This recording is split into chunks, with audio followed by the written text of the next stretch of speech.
Assalamu alaikum guys. In this video we'll talk about how to customize the error validation value, not the key. What do I mean? If we open the validation here, we will see payment type field is required and the value must be credit card or cash.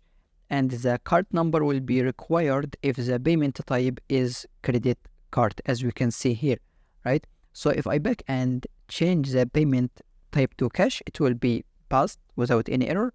But if I change it to credit card, as we can see here, we will see the card number is required when payment type is credit underscore card. How can we translate this credit card value?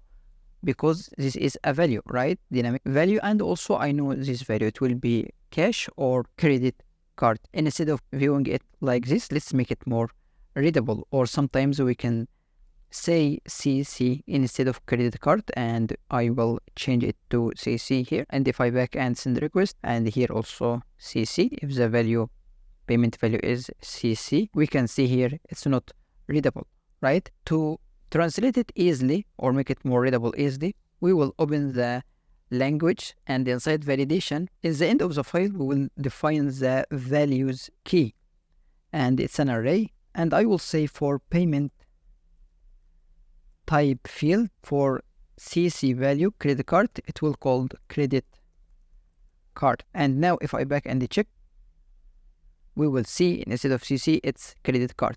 This is very useful if you have multiple languages and you want to change it or translate it to be more readable. For example, in Turkish it will be credit card like this. So if I back and check again, and as we can see here, translated to the language that I want. So here is a quick tip about validation. If you find it useful, support me by clicking on like, share and subscribe.